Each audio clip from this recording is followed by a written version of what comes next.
ការរស់នៅឲ្យមានសុខភាពល្អពេលចាស់គឺជាការប្រុងប្រយ័ត្នលើរបៀបរស់នៅនិងអាហាររបស់អ្នកខាងក្រោមនេះគឺជាអនុសាសន៍មួយចំនួនដើម្បីជួយអ្នកឲ្យមានសុខភាពល្អនៅវ័យចាស់ 1. របបអាហារប្រកបដោយសុខភាព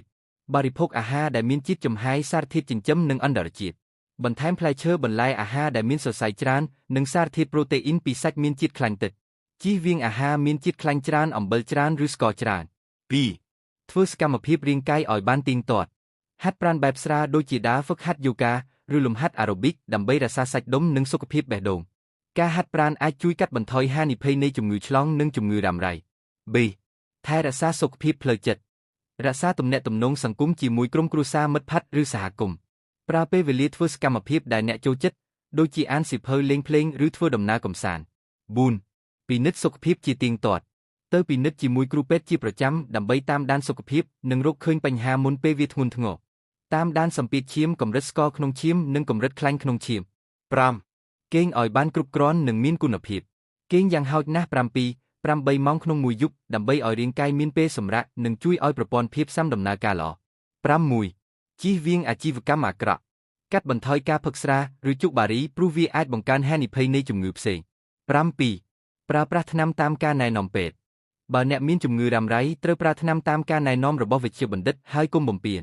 ដោយអនុវត្តតាមអនុសាសន៍ទាំងនេះអ្នកអាចរស់នៅដោយមានសុខភាពល្អនិងសប្បាយរីករាយនៅវ័យចាស់សូមចងចាំថា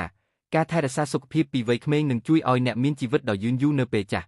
មនុស្សចាស់គួរហូបអាហារដែលមានសារធាតុចិញ្ចឹមគ្រប់គ្រាន់និងងាយរំលាយដើម្បីថែរក្សាសុខភាពល្អខាងក្រោមនេះគឺជាអាហារដែលណែនាំសម្រាប់មនុស្សចាស់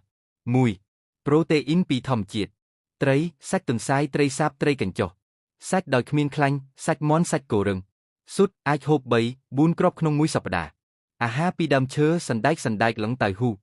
2. ផ្លែឈើនិងបន្លែផ្លែឈើចេកប៉េងប៉ោះត្របែកនំនួផ្ដល់ជាតិអាហារនិងសរសៃបន្លែស្ពៃបុកខ្ទឹមល្ហុងត្រយូងការ៉ុតចំអិនឲ្យផុយឬធ្វើសម្ល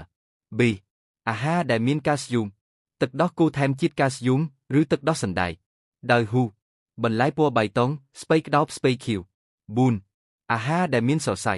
អង្ករអាវុចអាចជំនួសអង្ករសណ្តែកស្ពៃខៀវ 5. អាហារដែលមានខ្លាញ់ល្អអូមហ្គេបេត្រីសាបត្រីសាល់ម៉ុនអាវូកាដូនិងគ្រាប់ធេងជាតិ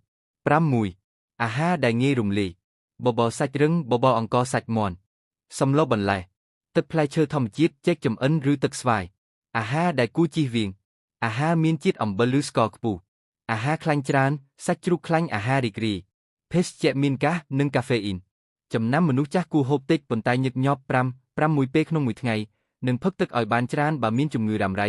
ដូចជាសូដនឬទឹកនោមផ្អែមគួរបំពេញតាមការណែនាំរបស់វេជ្ជបណ្ឌិត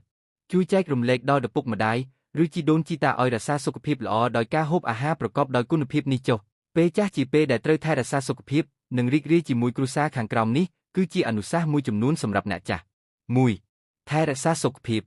ត្រូវពិនិត្យសុខភាពជាលក្ខណៈទៀងទាត់ដើម្បីឆែកដល់ជំងឺដូចជាស្ពឺរោគឬជំងឺបេះដូង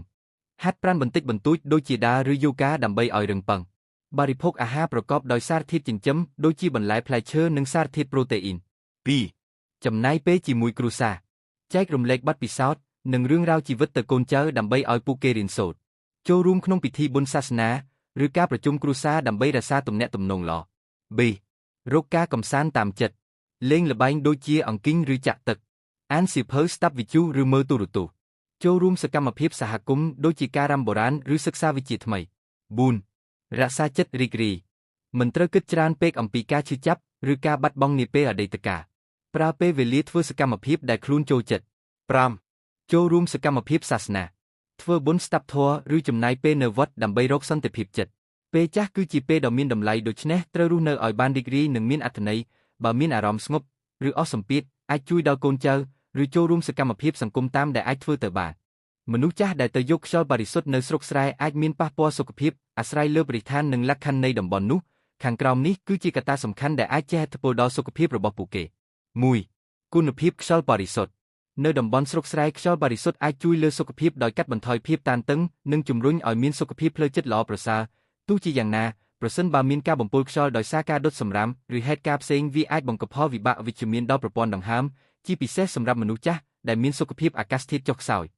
2. បរិស្ថានធម្មជាតិនិងជីវៈចម្រុះ